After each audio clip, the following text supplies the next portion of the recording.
کہ مجھ پر، میرے پیاروں پر، سبھی پر یہ ٹائم آنا ہے، تو مجھے یہ چیزیں سیکھنے کی ضرورت ہے کہ نہیں ہے؟ بتائیں آپ، سیکھنے کی ضرورت ہے یا نہیں ہے؟ ہیں؟ جی جی آپ سے سوال بالکل ہے ہے، میرا۔ ضرور ہے، میم بالکل ہے، جی اور سب کو بالکل ہے، پتہ ہونا چاہیے۔ پتہ ہونا ہونا چاہیے چاہیے۔ اور آگے بڑھ کے یہ کام کرنا چاہیے، کیونکہ میں نے آپ کو اتنی باتیں بیچ میں ہائی لائٹ کی ہیں کہ آج کل ایک عام رواج ہے کہ جی وہ فلاں جگہ سے وہ تیار ہو کے آ جائے گی میت۔ وہ فلاں جگہ کا آپ کو کیا اعتبار ہے مجھے بتائیں؟ میں نے آپ کو آنکھوں دیکھا حال بتایا ہے، ایک بہت بڑے ریناؤنڈ ہاسپٹل کی مورچری کا، آنکھوں دیکھا، ٹھیک ہے، جہاں پر غسل میت کیا جاتا ہے، ٹھیک؟ اب تو شام اب میں آپ، نے میں نے 5 لوگوں کو نہلایا۔ الحمدللہ، آپ دیکھیں نا، سندس کا لباس اللہ نے چاہا تو آپ کو ملے گا نا پھر ماں۔ اب شام میں نے 5 کو نہلایا۔ وہی تو کہہ رہے ہو کہ الحمدللہ، انشاءاللہ تعالیٰ اللہ میں بھی تعالیٰ آپ کو نہلایا، میں نے سندس کا اپنی لباس عطا کریں گے نا۔ ساس کو، اپنی جٹھانی کو، الحمدللہ، میم اور بھی آپ نے دو۔ ایک اور چیز بتائی تھی جب ہم نے یہ لیکچر پڑھا تھا کہ اپنے لیے بھی ایک وارڈروب میں رکھیں کفن، تاکہ ہمیں یاد رہے، ایک تو ہاں موت یاد بالکل رہے بالکل، ہاں جی بالکل اور ہے، آپ ہم کو جزاک اسراف اللہ سے بھی خیر۔ بچیں۔ ہاں یہ ایک بہت بڑی ٹپ ہے کہ آپ کے جو وارڈروب ہے جہاں کپڑے ٹنگے ہوتے ہیں وہاں اینڈ میں ایک کفن بھی لٹکا دیں تو پھر بہت زیادہ چیزوں سے ہم بچ جائیں گے۔ الماریاں بلا وجہ بھریں گے نہیں، صدقہ خیرات بھی کریں گے، ٹھیک ہے، اسراف تبذیر نہیں کریں گے۔ تو یہ ایک ٹوٹکا ہے، اگر آخرت کی کسی کو تیاری کرنی ہے، نہیں کرنی تو پھر تو ظاہر ہے گھبرائیں گے کہ ہم کفن۔ میم اس کے علاوہ جو آپ نے بات کی تھی کہ مسلمس کو ہم اس طرح عزت دیتے ہیں، کیونکہ ہمارا، مجھے لگتا ہے کہ ایک بلیف بھی تو ہے نا کہ ہم نے اللہ سے ملاقات کرنی ہے۔ شور ہلو، میرا خیال ہے کہ میم کو مائک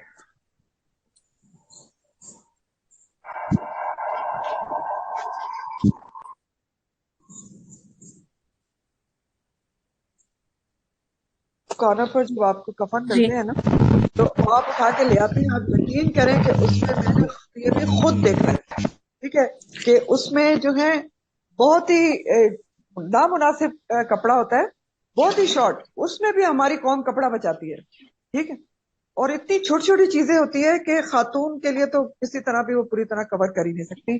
یہ بھی آنکھوں دیکھا آپ کو بتا رہی ہوں، آنکھوں دیکھا، اور ٹھیک میم ہے۔ اس میں یہ بھی دیکھیں کہ مجھے تو اس سے بہت زیادہ یہ چیز فیل ہوئی ہے کہ اللہ تعالیٰ نے مردے کو بھی کتنی رسپیکٹ دی ہے، شرم و حیا جی کے بالکل ساتھ کوئی دیکھے بالکل نہ، کیونکہ نارملی عورتیں بالکل سامنے کپڑے چینج کر لیتی ہیں۔ صحیح۔ یہ اتنا زیادہ ہے کہ اللہ تعالیٰ نے مردے کو اتنی رسپیکٹ دی ہے کہ وہ اپنا کوئی نہ دیکھے، نہ اس کو ہاں ڈس بالکل، رسپیکٹ کیا جائے، دیکھ مردے کو سکتے ہی بھی نہیں اللہ آپ، تعالیٰ اتنا پیار ہاتھ بھی محبت ٹچ میم سے نہیں ہونا کرنے اس کی کی چاہیے۔ دے وجہ رہی ہے۔ وہی جی، ہے نا کہ دو چیزیں ہیں، کہ ایک تو یہ کہ اللہ سے ملاقات ہے، تو اس میں ملاقات ہے پھر اللہ سے ایک سے ملاقات کی تیاری ہے۔ دوسرا میم مجھے یاد آیا اور کہ پاکیزہ جنت میں اور جو طہارت کافور کتنا کا بھی ضروری ایک ہے، ہوگا، اور کافور وضو کا کتنا جو ہم ضروری ہے۔ خوشبو لگاتے ہیں شاید اس لیے کیونکہ جنت میں بھی اس کا ہے کافور کی اویلیبلٹی وہاں پہ، تو ہاں ہو سکتا ہے اس کی مزاج وجہ ہوا سے کافور کافورا، جی لگاتے ہاں، ہیں۔ اب بالکل وہاں پر ایک چشمہ ہے جس میں میں کہا گیا کہ وہ مزاج ہوا کافورا، اس کا مزاج کا کافور کی نا بہت زیادہ پراپرٹیز ہیں، اور اصل میں کفن پہ اگر آپ لگا دیں تو وہ کیڑے مکوڑوں سے دور رہتے ہیں، ٹھیک ہے، سب سے بڑی بات یہ بھی ہے کہ اس کے اندر یعنی پریکٹیکلی جو بات ہے، ویسے تو اللہ تعالیٰ بہتر جانتے ہیں، نبی کریم صلی جی اللہ میم، مجھے ایک علیہ کوشچن کرنا تھا۔ وسلم۔ یہ جیسے ادھر لکھا ہوا ہے کہ میت کی جو ناپسندیدہ چیزیں ہیں ان کی پردہ پوشی کرنی چاہیے، تو اگر جیسے ان کی کوئی اچھی بات ہے تو وہ ہم بتا سکتے ہیں کسی کو؟ جیسے اچھی اکثر بات تو لوگ کہتے موٹیویشن کے لیے بتا سکتے ہیں کہ ان کا چہرہ بہت مسکراتا ہوا تھا، اس سے انسان موٹیویٹ ہوتا ہے نا، اس طرح کی چیزیں آپ بتا سکتے ہیں کہ میں نے ان کے چہرے پہ بڑا اطمینان دیکھا، ٹھیک ہے، تو اس سے انسان کو موٹیویشن ملتی کہ وہ ایسا کیا کرتے تھے یا کرتی تھی کہ ان کے چہرے پہ اطمینان تھا یا مسکراہٹ تھی، اور ایسا ہوتا ہے، میں نے یہ دیکھا ہے، ٹھیک ہے نا، کہ چہرے پر میں نے خالہ کی جو تھی میں نے ان کو غسل دیا جی جی بالکل تو ان کے بات چہرے کرتے پر ہیں کہ اتنی مسکراہٹ تھی، جس بہت طرح باقاعدہ طور پہ جیسے ہنس رہی ہوتی، تو اچھی چیز بتا سکتے ہیں لیکن بہرحال ناگوار چیز نہیں بتا سکتے، ٹھیک ہے۔ چلے میں دعا پڑھتی ہوں، اس کے بعد اگر کوئی اور کوشچن ہے تو آپ پوچھیے گا۔ آخر دعوانا الحمدللہ رب العالمین، سبحانک اللہم وبحمدک، نشہد ان لا الہ الا انت، نستغفرک ونتوب الیک، سبحان ربک رب العزۃ عما یصفون، وسلام علی المرسلین، والحمد للہ رب العالمین۔ ربنا تقبل منا انک انت السمیع العلیم وتب علینا انک رب العالمین، السلام علیکم ورحمۃ اللہ۔